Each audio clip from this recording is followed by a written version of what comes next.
Hi, like and subscribe for the more horror stories. Story 1. 17-year-old Marco Romano lifted the metal baseball bat over his head. It felt heavier than it should have, but he tried his best to hold his arms steady and tightened his grip. He was about to bring it down on a whimpering and writhing girl named Valentina Ricci. Her hands and ankles were bound with rope, and a filthy rag muffled her cries. She had been one of his classmates, a friend, and at one point, a girl he fancied but never dared to ask out on a date. A moment ago, she had been anonymous thanks to the burlap sack that was secured over her head. Once it came off, though, he recognized her immediately, and he wished the sack continued to hide her face from him.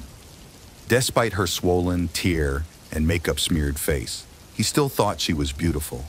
Even with the gag in her mouth, he could still understand her when she looked up at him with her beautiful eyes and tried to mouth the words, "Marco, why?"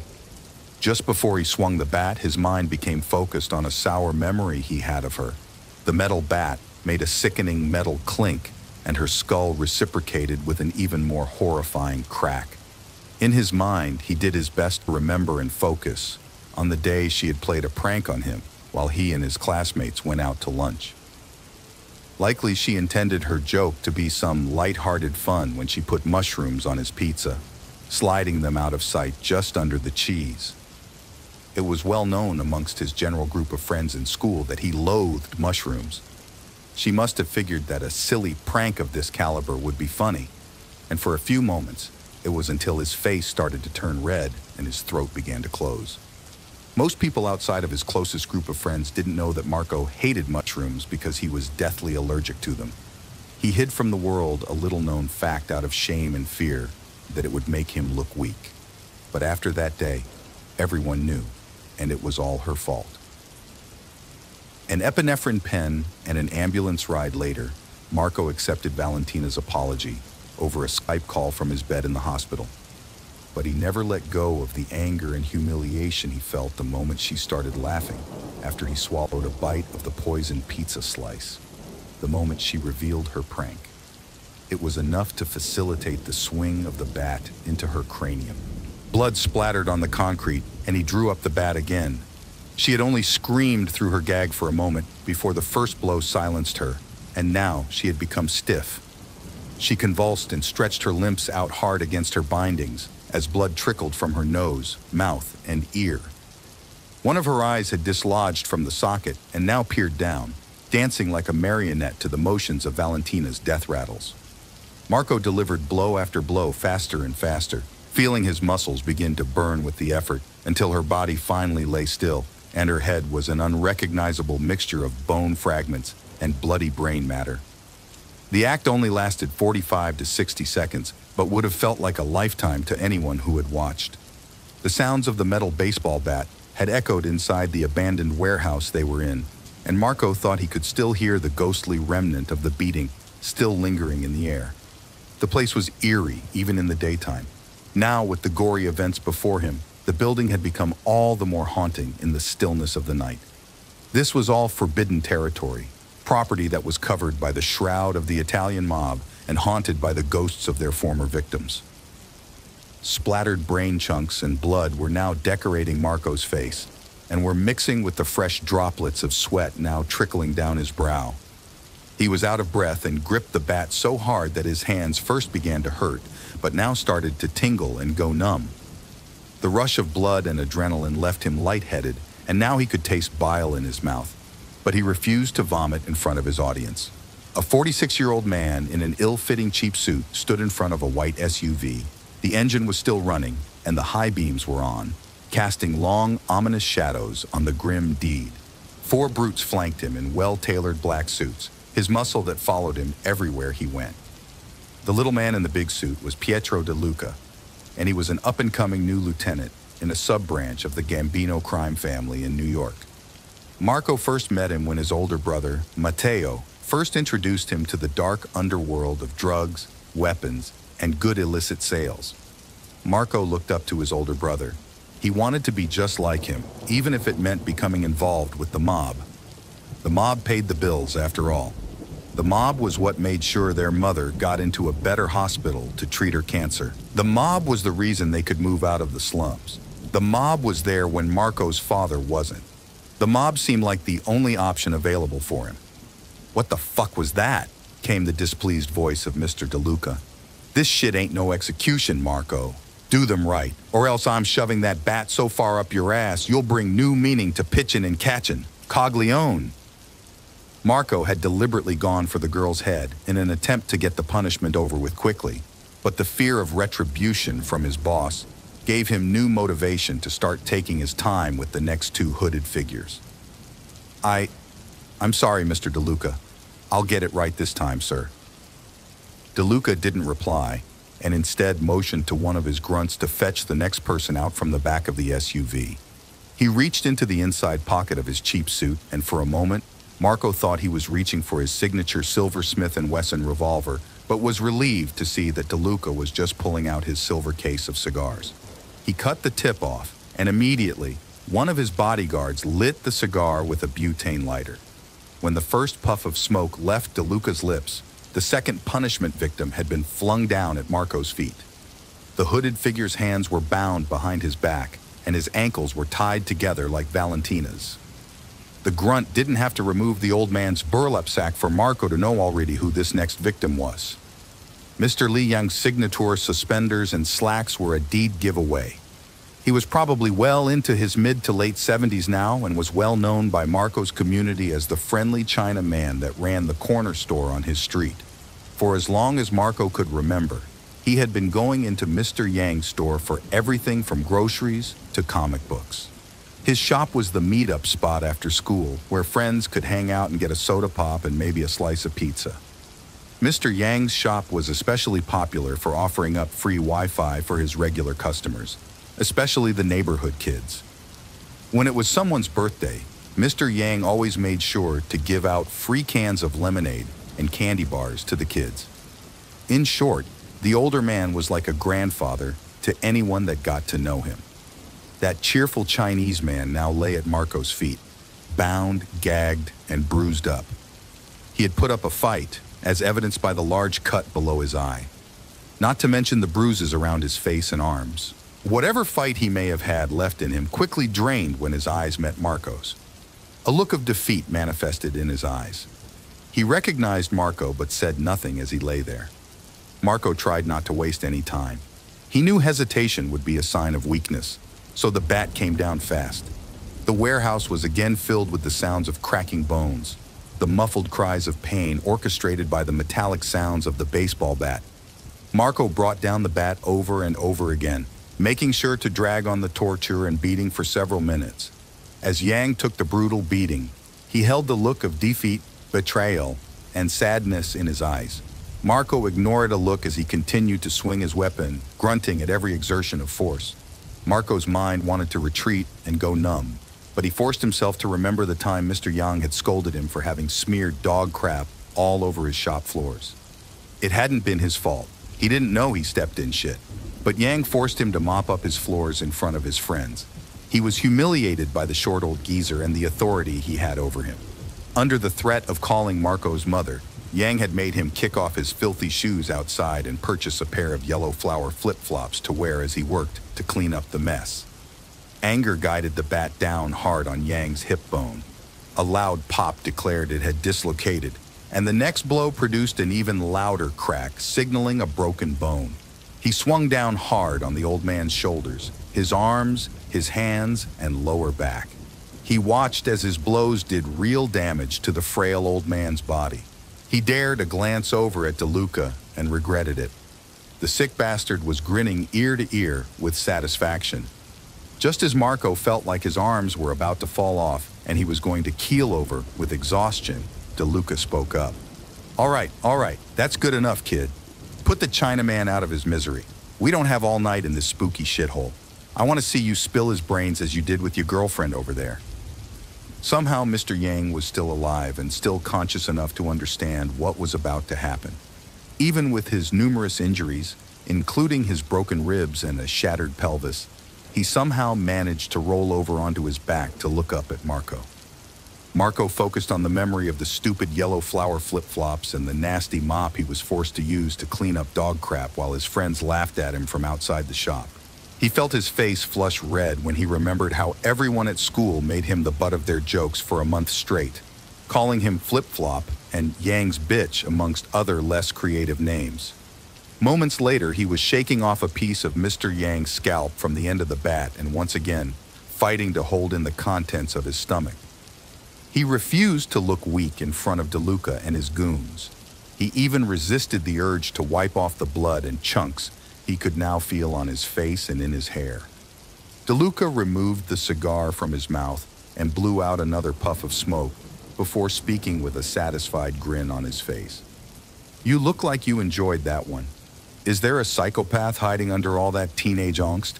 Don't answer that. I don't care. One more and you's in the clear." "What? You tired?" He laughed.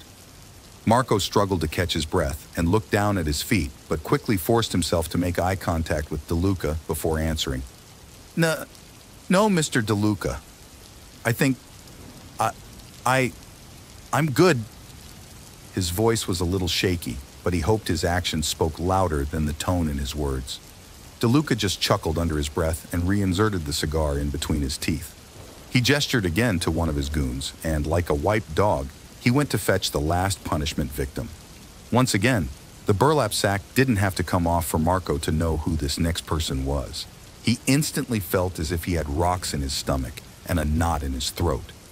Marco stood steady and fought to control himself as he felt his knees begin to go weak and tremble under his own weight. He hadn't expected this. He hadn't even stopped to consider it would be an option on DeLuca's mind. This was the one person that taught Marco everything he knew about life. This was the man that always protected him from getting hurt and made sure to take whatever blows life threw his way. It was Marco's 27-year-old big brother, Matteo. Matteo's bruised and blood-caked face was almost unrecognizable after the big goon tore off the burlap sack from his face. His nose was broken, and his right eye was nearly swollen shut. He was bruised up purple and blue, much worse than Mr. Yang, and was now short a few teeth. Matteo had always been a scrapper, a real fighter that didn't back down no matter the odds. DeLuca's grunts had worked him over pretty good already. Matteo was tied up tighter than the rest, but he made an effort to get up by pushing off the pavement with his face. This time, DeLuca himself walked over and stomped down on Matteo's head. Matteo was trying to yell through the rag that was stuffed and tied down in his mouth, while DeLuca started to lean down towards him, as if he wanted to whisper a secret into his ear. "Shut your mouth, Romano. This here ain't nothing personal." As he said this, he waved his cigar around in the air. "We're just going through the motions with your kid brother here, that's all. But I'm sure you already knew this was gonna happen. But I bet you didn't expect this shit, huh? Maybe you should have kept your cock holster shut." DeLuca quickly and unexpectedly drove the lit end of his cigar right into Matteo's purple swollen cheek at the end of his question. Matteo didn't flinch in true Romano style, but instead grunted in anger as the smoldering cigar was put out on his already damaged face. DeLuca stood up and took a step back. He put out his hands, palms up and fingers straight, as if he was presenting Marco with a treasure on a silver platter. Matteo laid there now silent, except for the sound of his grinding teeth, as he worked his jaws chewing through the rag in his mouth. A mix of blood and drool cascaded down his chin and cheek and started to pool at Marco's feet. For the first time, Marco hesitated. Despite everything he had learned from his big brother and the mob, he hesitated. The bat was too heavy in his hands, and his grip was too weak. His knees threatened to betray him, and he could feel the tears welling up in his eyes. He knew that the moment they rolled down his face, the signature silver Smith & Wesson revolver would come out to greet them. The Romano brothers were doomed to a quick and shameful death in a dark warehouse in the middle of nowhere. For a brief moment, he allowed himself to wonder who would take care of Ma now that he and his brother were gone. Just as DeLuca clicked his tongue in disappointment and reached up for his gun, Matteo finished chewing through the rag in his mouth despite having fewer teeth in use. He must have swallowed part of the rag because he didn't spit anything out when he choked out his bloody speech. "Marco, you stupid, insignificant, worthless pile of dog shit. Look at yourself. A weak and pathetic excuse for a man. Not even a man. I knew ever since you were a kid that you were born a spineless and dickless coward. DeLuca was stunned in place and took his hand away from his holstered revolver to enjoy the show a while longer. You've only ever brought shame to the Romano family. You're the reason Pa left us. You were too stupid to take care of Ma when she got sick. You were a tumor on my side everywhere I went, and you never learned a goddamn thing I taught you. Even now, it's in one ear out the other, ain't it? What, you gonna cry? Cry your bitch tears then? And let DeLuca put me out of my freaking misery already. You can't have... Marco silenced his older brother with a swift kick from his boot, further shattering what was left of his nose. At the moment when he delivered the blow, he reflected on everything his big brother had taught him. In his mind, he could hear his brother's voice speaking to him as they sat in his car on the night Marco decided to join DeLuca's crew. Look, bro, it ain't too late to back down from this. DeLuca is a tyrant and a strict and sadistic bastard that accepts no excuses and looks for any sign of weakness. If you're gonna join our crew, you need to remember never to flinch, never hesitate, never show fear, and never question him. If you mess up, then take your licks like a grown-up. He won't kill you right off unless you violate his trust or disrespect the family, but he will punish you. Look, one of these days, he's going to give you an impossible task, a delivery or a deal that he's going to rig to go bad. He's testing you. It will happen. That's going to be your final initiation to the crew and test your loyalty to him and the family. Don't run. Don't make excuses. Go back to him and tell the truth. Tell him it was your fault. Take your punishment like a grown-up. What's he gonna do to me? I ain't gonna lie to you, bro. He's gonna make you kill 3 people. Sometimes they're random hobos he finds on the streets, but other times, well, they're people you know. Look, Marco, there ain't no question that this will happen. But you can make it easier on yourself. If the people he chooses are people you know, I want you to think of the times those people pissed you off. Focus on the bad things, and hopefully, that becomes enough to let you do the thing you gotta do. Marco nervously shifted in his seat before asking a question he really didn't want to. What happens if I can't do it? What if I just can't? Matteo looked away and, after a long pause, finally answered. He'll make you give his Smith & Wesson a blowjob and then feed what's left of you to the fishes. Marco did his best to forget how kind his brother had been to him and instead focused on the hateful and cruel things he had just heard.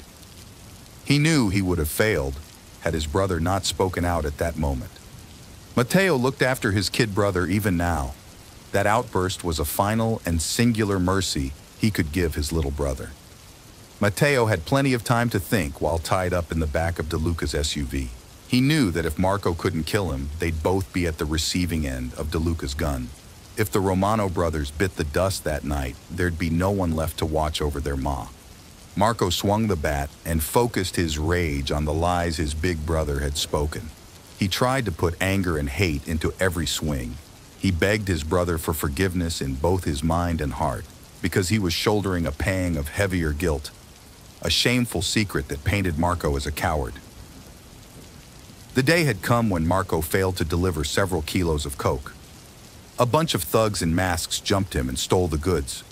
Worst of all, they left him unharmed, so he knew it would look bad when he went back with a story that didn't match his appearance.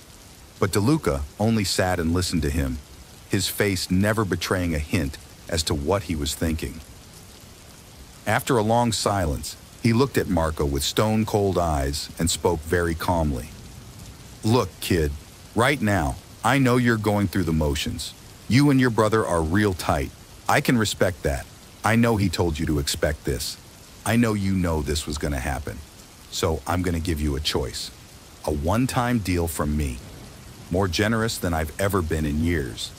You either let the boys and me here give you a good beatdown and send you on your way out of here with a few broken bones and a few scars. No questions asked, or you stay. And I pick out 3 for the punishment of the brutal variety.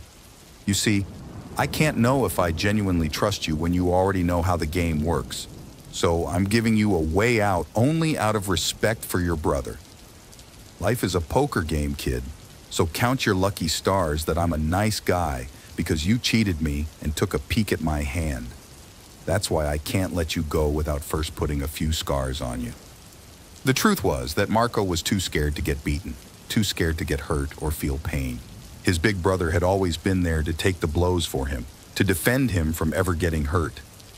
He chose the punishment of the brutal variety, not knowing that he was allowing his big brother to take the blows once again life was throwing at him. Only this time, Marco was the one dealing out the punishment.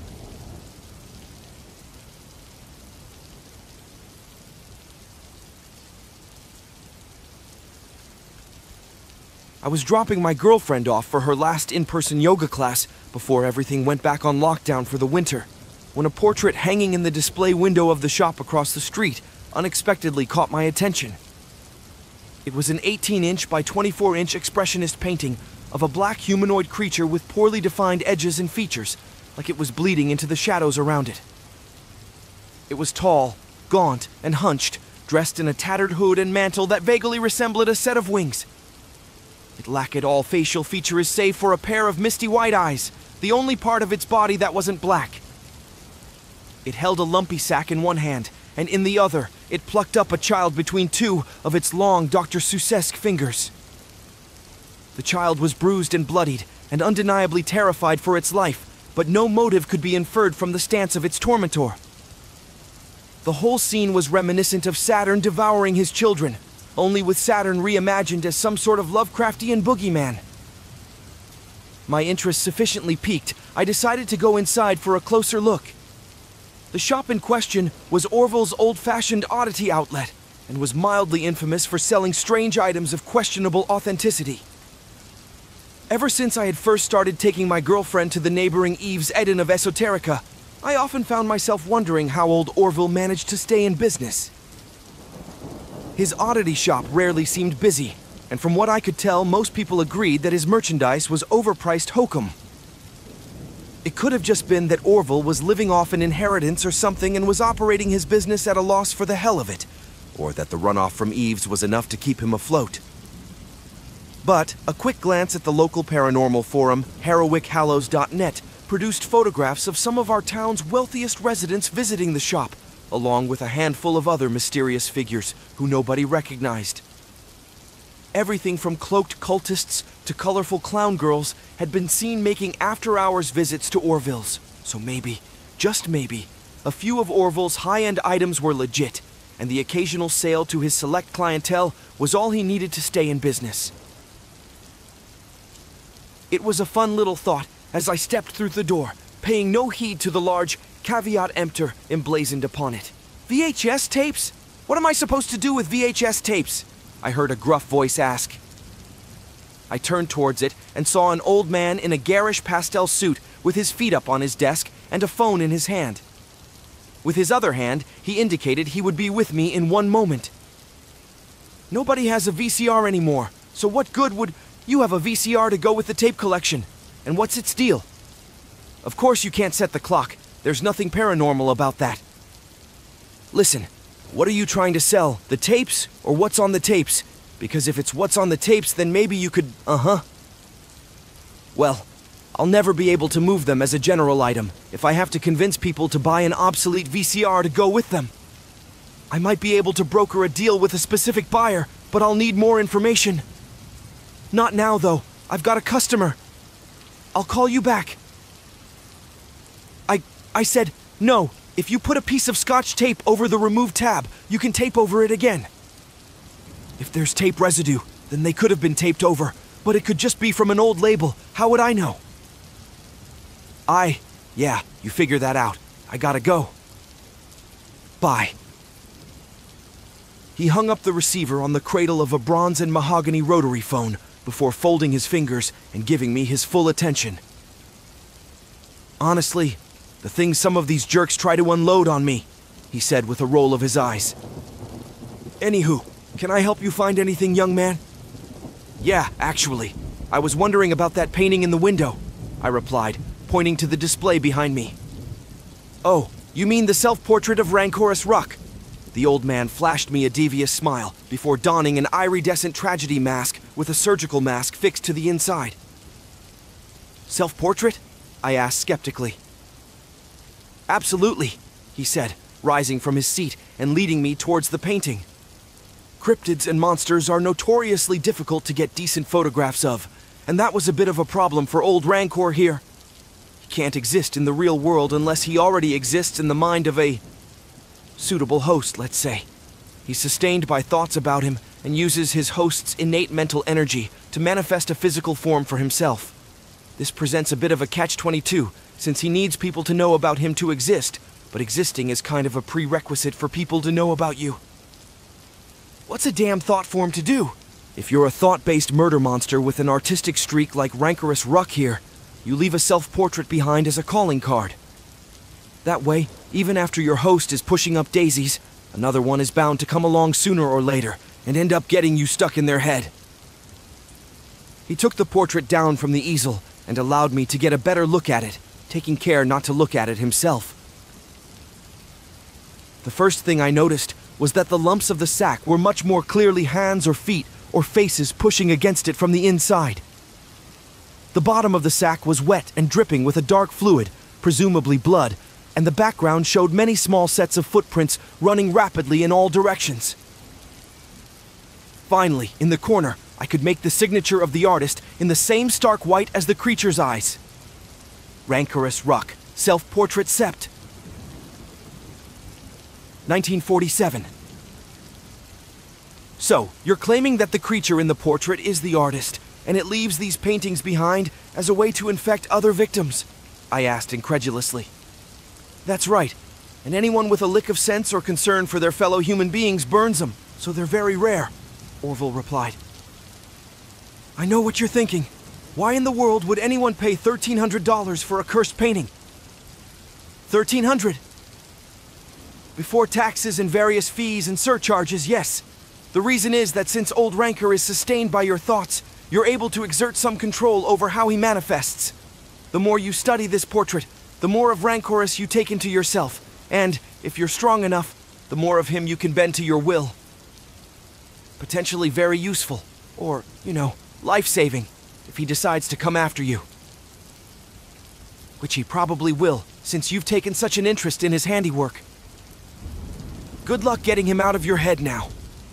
Seriously though, your best bet is to buy the painting and study every square inch of it until your eyes are bloodshot, put in some eye drops, and keep studying. I was more than a little confused by Orville's sales pitch of buy this possessed painting in the hopes of inoculating yourself against the demon first. I didn't really believe him, but I did find the story mildly entertaining. As for the painting itself, I genuinely liked it. It was delightfully macabre, and I was curious about why the artist would have titled it a self-portrait. I could tell that it was an actual painting and not a print, so even though I would have liked some actual provenance on the piece, $1,300 wasn't an outrageous asking price for a decent work by an unknown artist. As much as I hate myself for it, I ended up buying the damn thing, which came to almost $1,600 with all of Orville's taxes, fees, and surcharges. He wrapped it up very carefully, still taking the greatest of care not to look at it himself, and helped me Tetris it into the trunk of my car. I didn't want my girlfriend to see it, not because I was afraid of the curse, but because I was afraid of her cursing me out. Fortunately, when she came out of Eve's, she put her bags in the back seat instead of the trunk. I didn't really have a plan for what I would have said if she had opened the trunk, but I got lucky. That was a fight we could save for another day. Once I had taken her home and gotten back to my own apartment. For some reason, I took Orville's advice and carefully inspected the painting before hanging it up. It didn't make any sense, though, since there wasn't really anything to study. Rancorous Ruck was just a shadow person, and there didn't seem much more I could learn just by looking at him. If I squinted, I thought that maybe I could make out the outline of a belt, ragged sleeves, or the tattered hem of his hood, but that was it. I stared into the empty void of his face, thinking that if there was any hidden detail, that was where I'd find it. But no matter how hard I looked, I couldn't see anything other than those two white eyes. Since my thorough examination of the piece failed to yield any hidden secrets, I felt comfortably reassured that Orville had been full of crap. I even Googled Rancorous Ruck and got 0 results, which seemed a crushing blow to Orville's claim that there had ever been multiple paintings by an artist using that pseudonym. I was convinced the painting was a one-off by an unknown artist that had somehow found its way to Orville's shop, and he made up a story to go with it, as he did for all his wares. I did vaguely recall seeing something about a red ruck on the Harrowick Hollows forum, but I didn't think too much of it. I figured both were just drawing inspiration from the same local legend. I tried taking a photo of the portrait with my phone to upload to the forum, and that's when things first started to get weird. When I looked at the portrait through my phone, Ruck was nothing but an amorphous black cloud. There was nothing humanoid about his form at all, and the white bits that had been his eyes were now clearly just breaks in the cloud. I fiddled around with the settings and even the lighting in my room, but nothing could make Rancorous Ruck appear on the screen the way he did in the portrait. This got even more unsettling when I tried to take a photo or record a video.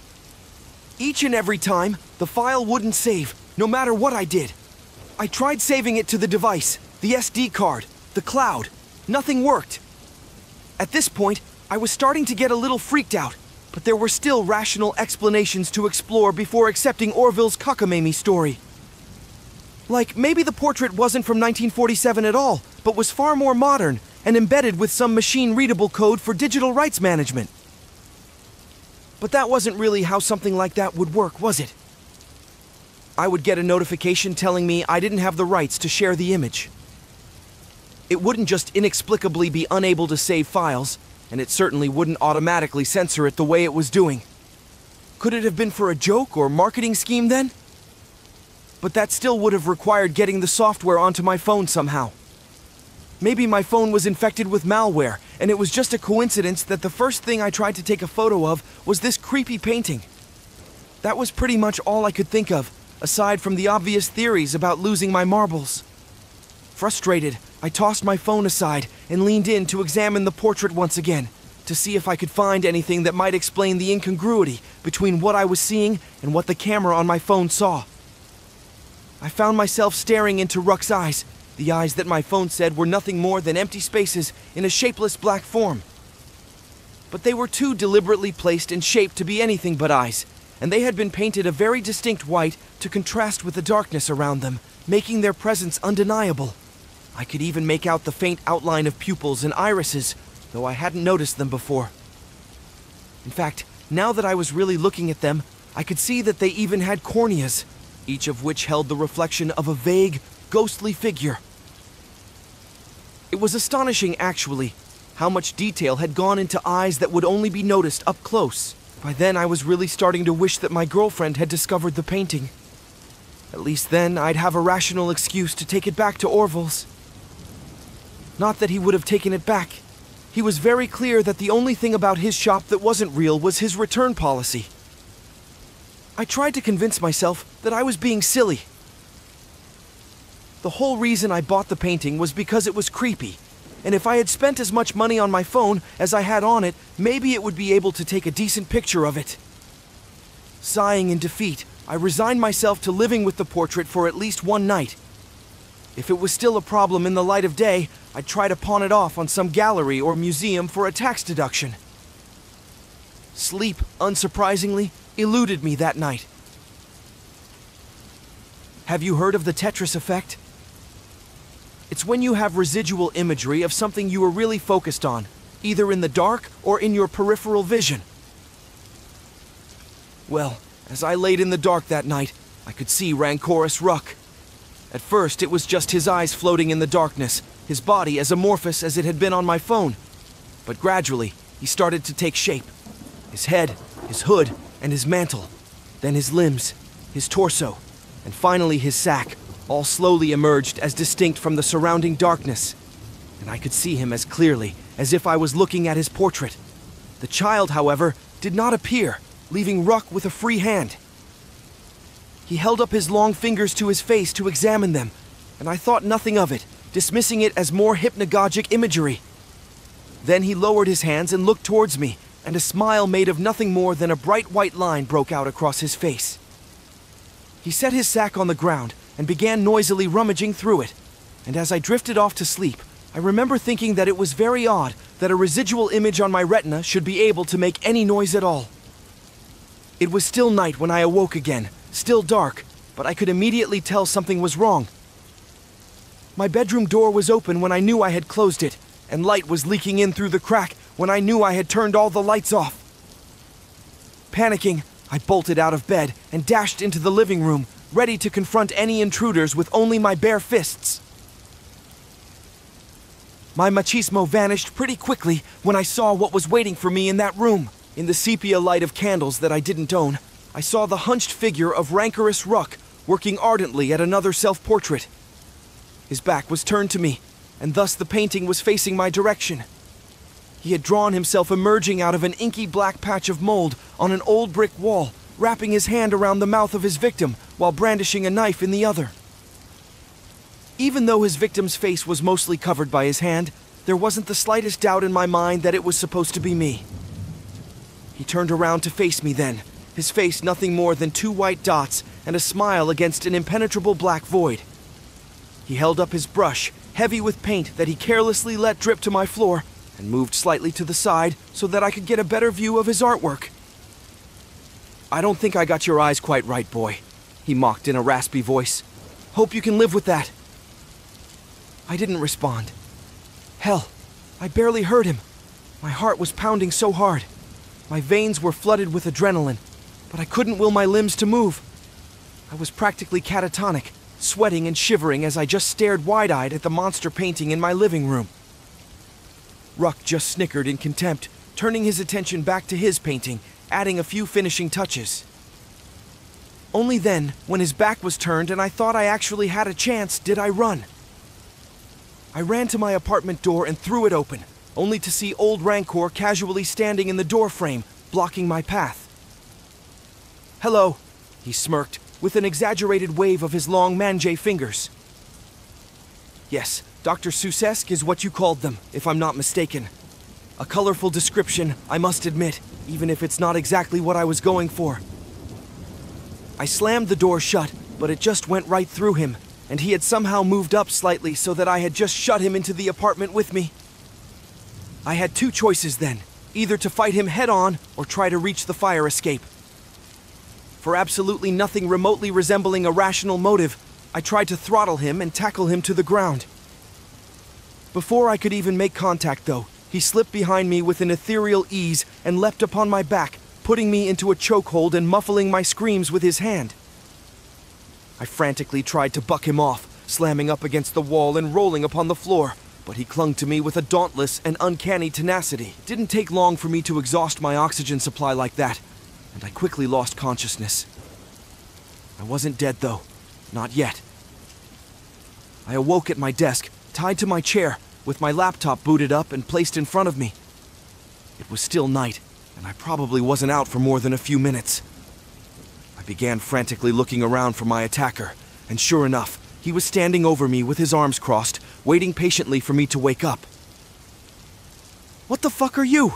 I demanded, struggling against my bindings whilst on the verge of hyperventilation. "Exactly what Orville told you, or at least close enough that it's not worth going over again," he replied. He bent over and picked up his soggy, dripping sack, and I could see slowly writhing faces, hands and other body parts pushing against it from the inside, moaning in dull anguish as they thrashed within their burlap prison. "See this? In here are all the minds of my old victims, and they're what keeps me going when the world forgets about me. You're going in here too, but not just yet. I have a small favor to ask of you first." "Fuck you!" I cursed, vehemently spitting at him. He backhanded me so hard my chair toppled over. I was too out of it for a second to notice him putting me back up, but apparently he did, because when I came back to my senses, I was looking at my computer again. "Orville was right, you know. Your thoughts sustained me, so all you had to do to beat me was not think of me as a monster," he taunted me, his smile twisting into a jagged white scrawl of chalk as he squeezed my cheeks with his prickly, slimy fingers. "A shame that's easier said than done. You have managed to make one non-trivial contribution to my being, though, aside from the Seuss fingers. You couldn't find a single search result when you Googled me, And in this day and age, one needs an online presence if one hopes to get anywhere. So here's the deal. I'm going to paint, and you're going to write. And if you come up with something postable by the time I've finished my painting, you'll get the privilege of going into my sack in one piece. But if you refuse...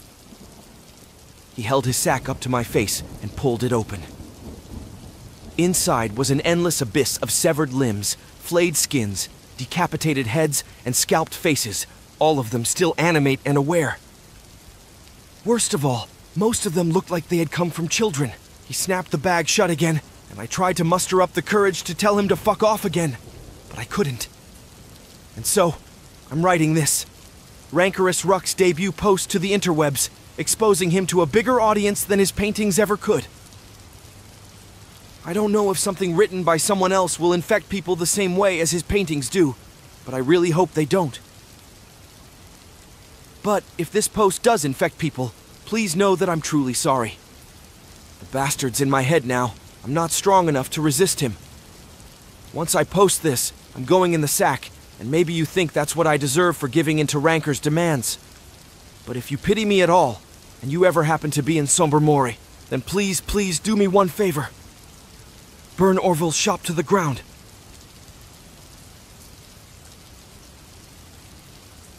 I was supposed to be at my friend's wedding this weekend, and the thing is, maybe I was there, only I'm pretty sure it was cancelled. I went to the bride's funeral, but let me back up. I knew both Aldin and Petra from college. They met in Intro to Shakespeare's sophomore year and hit it off immediately. They were both dramatic types, so their relationship was pretty entertaining for all of us. You know the type I mean, right? Nothing was ever middle of the road. Things were always either fantastic or ruined, nothing in between. I guess not everyone finds that stuff entertaining, because a bunch of folks cycled in and out of our circle of friends, but I thought it was like a live-action soap opera, and I loved it. They broke up maybe a half a dozen times before graduation, always with tears and slammed doors and handwritten notes proclaiming betrayal. But they got back together a half a dozen times too, and when we were all throwing our caps in the air, they had their arms around each other, smiling and laughing and swearing to spend their lives together. After graduation, I moved out of town, and Petra moved in with Aldin. I would have thought that moving in together, where they were going to be in close proximity all the time, would have doomed them. Maybe not having an audience for their drama calmed them down, though, or maybe I just heard about it less, I don't know. We still kept in touch online, of course, but it's not the same as having someone right down the hall in the dorm. As far as I could tell, they both calmed down and were doing great together. Aldin proposed to Petra on the first anniversary of our college graduation in this big display.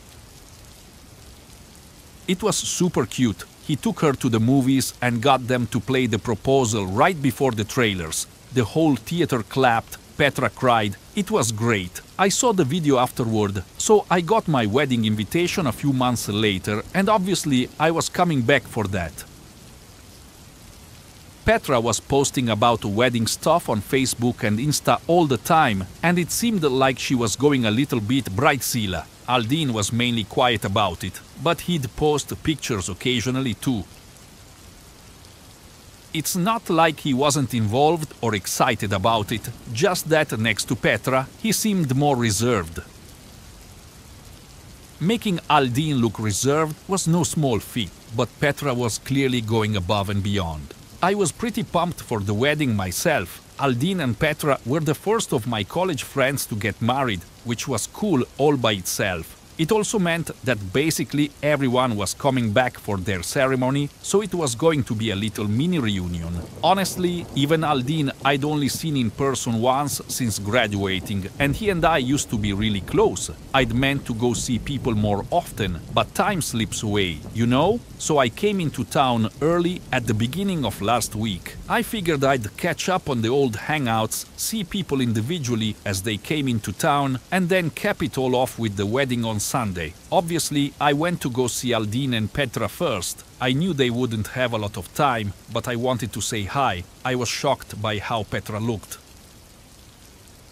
She was always thin in college, but like graceful, willowy thin. Now she looked drawn, even frail. I gave her a big hug and tried to hide my initial reaction, but she clearly noticed. "So I don't look so good, huh?" she asked Riley. "No, I mean, you look great. Just, you doing okay?" "Yeah, I'll be fine. Just came down with something a couple of weeks ago. I'm mainly just ticked off that I'm going to be sick at my wedding."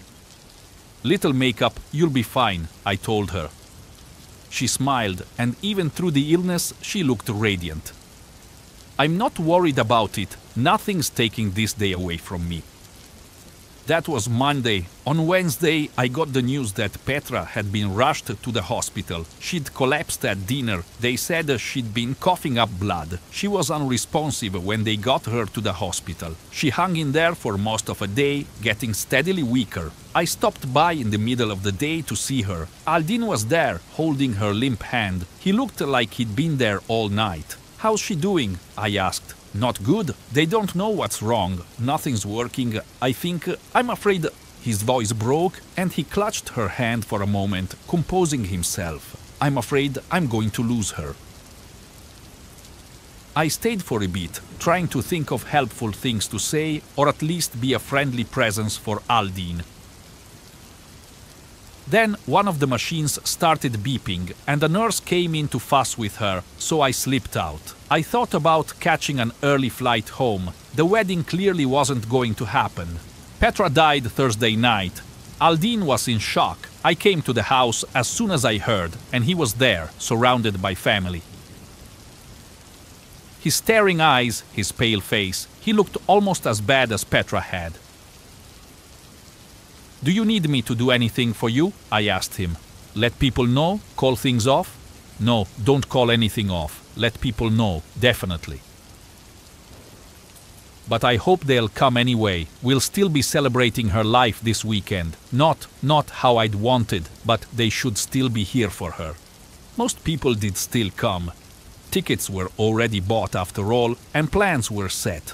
They held the funeral in the wedding hall, since they'd already rented it. It was a much more somber affair than we'd all been expecting the previous week, but it was still beautiful in its own way. A lot of people shared nice memories of Petra. Aldine gave a really touching speech. Everyone's heart broke for him. The timing of it all just added to the tragedy of the situation. We buried Petra after the ceremony. A few of us went out for quiet drinks just to reminisce for a bit, but there really wasn't much else to say. I had a red-eye flight home, so after the bar I caught a ride to the airport, hopped on my plane and settled in for the trip home. Suddenly I wasn't on the plane anymore. I was back in the wedding hall, only it was actually decorated for a wedding this time. Aldine was standing at the altar, looking fantastic in his tuxedo. His groomsmen were lined up behind him. They were all smiling, but Aldine looked slightly confused, like he wasn't quite sure how he'd gotten there. The bride's processional started playing, and I rose to my feet along with the rest of the guests, turning to the back of the hall.